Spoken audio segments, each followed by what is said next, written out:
Tu es sur Réveil Radical. Ici, on ne caresse pas les blessures, on les transforme en armes.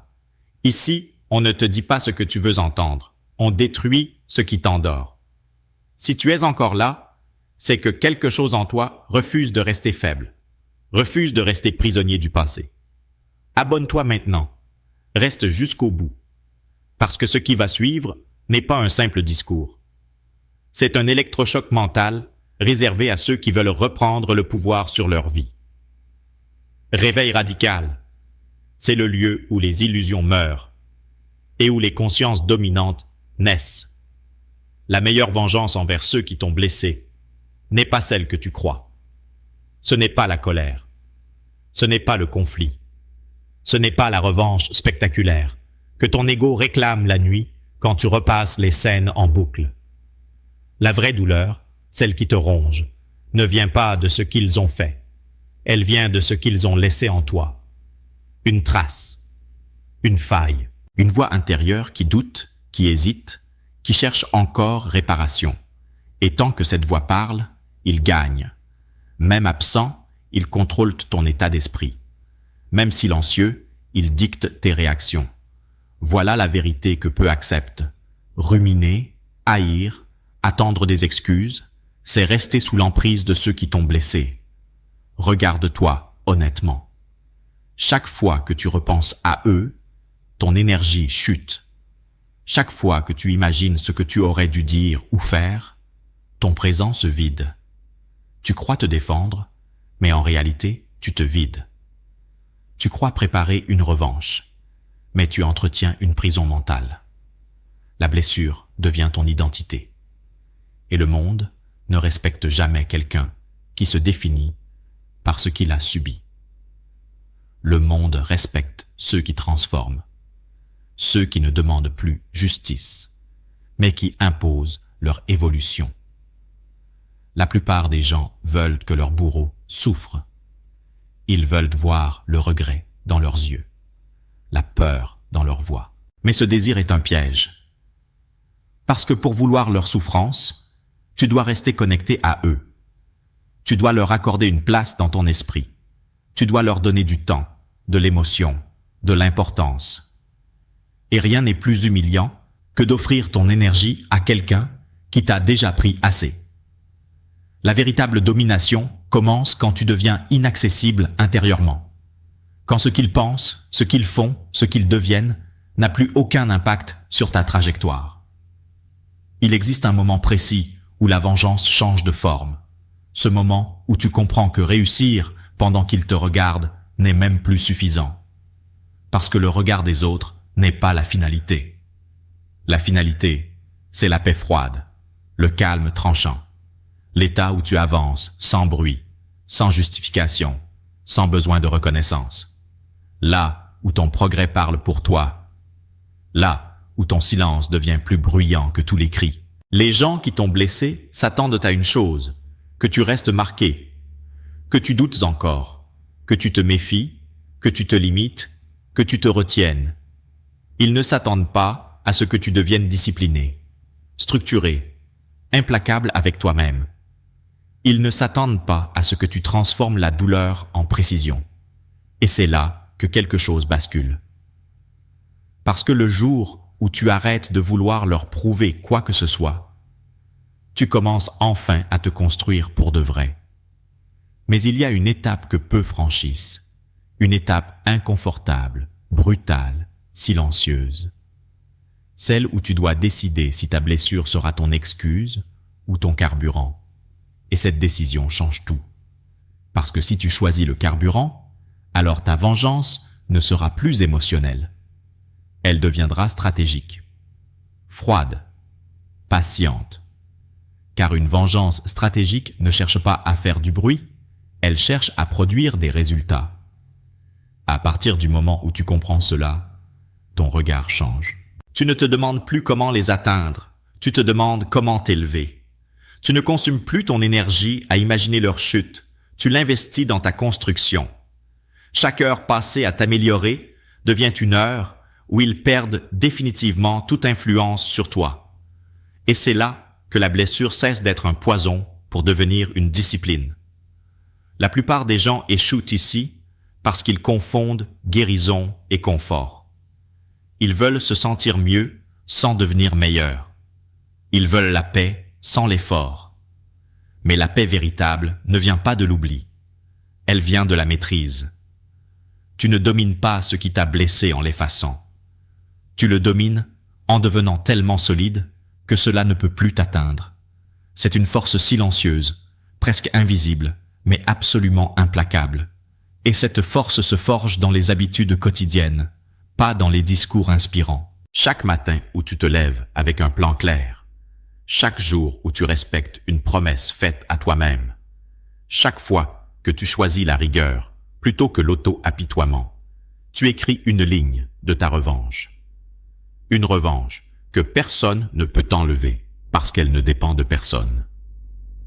Les gens qui t'ont blessé ne verront peut-être jamais l'ampleur de ton évolution. Et c'est très bien ainsi.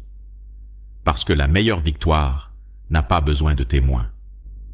Il faut comprendre une chose essentielle. Ceux qui blessent le font rarement par force. Ils blessent par inconscience, par lâcheté, par projection de leurs propres failles. Les réaliser t'offre un avantage immense. Non pas pour les excuser, mais pour te libérer. Quand tu comprends que leur comportement parlait plus d'eux que de toi, la charge émotionnelle se dissout. Tu ne cherches plus réparation auprès de quelqu'un qui n'avait déjà pas la capacité d'agir autrement. Et cette lucidité te rend dangereux, parce qu'elle te rend libre. À ce stade, quelque chose se brise en toi. Le besoin d'être compris, le besoin d'être validé, le besoin que l'autre reconnaisse le mal qu'il a causé. Tu réalises que l'attente est une chaîne invisible. Tant que tu attends, tu es attaché. Tant que tu espères une reconnaissance, tu restes dépendant. La vraie rupture arrive le jour où tu retires toute attente. Ce jour-là, tu récupères ton pouvoir intérieur entièrement. C'est ici que la transformation devient visible dans ton attitude. Tu parles moins, tu observes plus. Tu réagis moins, tu agis davantage. Tu choisis tes combats, tu sélectionnes ton entourage. Tu refuses l'accès à ceux qui ne respectent pas ton énergie. Pas par arrogance, mais par clarté. Parce que tu as compris que ta paix est un territoire sacré. Et que toute personne qui l'a déjà violé n'y entre plus sans conditions strictes. Mais attention, ce chemin n'est pas confortable. Il est solitaire. Il te confronte à toi-même sans distraction. Et c'est précisément pour cette raison qu'il fonctionne. Peu acceptent ce niveau de responsabilité. Peu acceptent de regarder leur douleur sans s'y attacher. Peu acceptent de transformer une blessure en moteur constant plutôt qu'en histoire à raconter. Pourtant, c'est à cet instant précis que ta vengeance prend sa forme la plus pure. Tu n'es plus en réaction. Tu es en création. Et quand tu crées, tu dépasses. Quand tu dépasses, tu disparais de leur radar mental. Et quand tu disparais, quelque chose d'irréversible s'enclenche.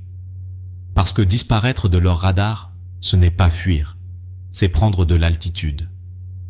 À ce stade, tu n'es plus motivé par la douleur initiale, tu es porté par une vision plus large.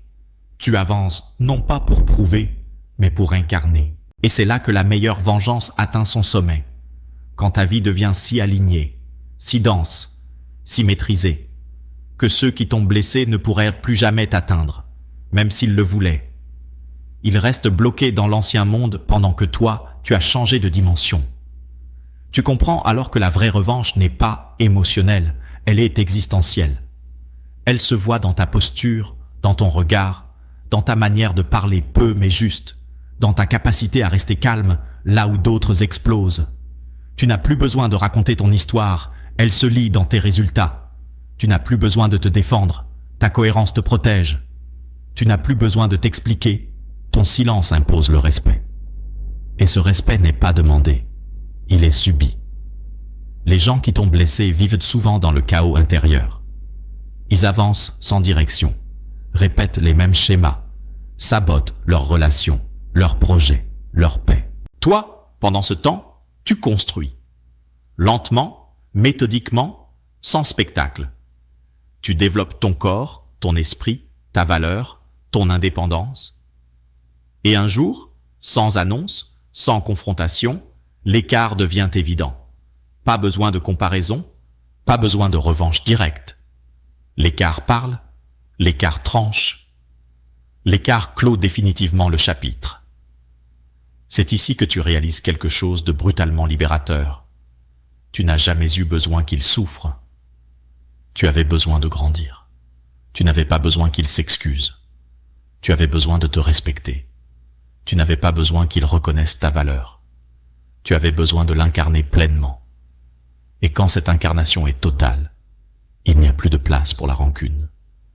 Non pas parce que tu pardonnes par faiblesse, mais parce que tu as dépassé par puissance. La meilleure vengeance, c'est une vie disciplinée quand ils vivent dans le désordre. C'est une paix solide quand ils sont agités. C'est une direction claire quand ils errent. C'est une maîtrise de soi qui rend toute attaque inutile. À ce niveau, tu ne cherches plus à gagner contre quelqu'un. Tu gagnes avec toi-même. Et cette victoire-là ne peut pas être annulée, ni volée, ni minimisée. Alors prends cette décision maintenant, pas demain, pas quand tu te sentiras prêt. Décide que ta blessure ne dictera plus ton identité. Décide que ton passé ne négociera plus ton futur. Décide de devenir tellement solide que même le souvenir de ceux qui t'ont blessé perd toute charge émotionnelle. C'est ça, la fin réelle de l'histoire. Pas une réconciliation, pas une confrontation, une ascension. Et si ce que tu viens d'entendre a résonné, si quelque chose en toi s'est redressé, alors tu sais pourquoi tu es ici. Abonne-toi à Réveil Radical. Reste avec ceux qui refusent de dormir mentalement. Écris en commentaire ce qui t'a le plus secoué, la phrase qui a touché juste, parce que ici, on n'est pas nombreux, mais on est conscient. Et si tu reviens, ce n'est pas pour te divertir, c'est pour continuer à devenir dangereux, dans le bon sens du terme.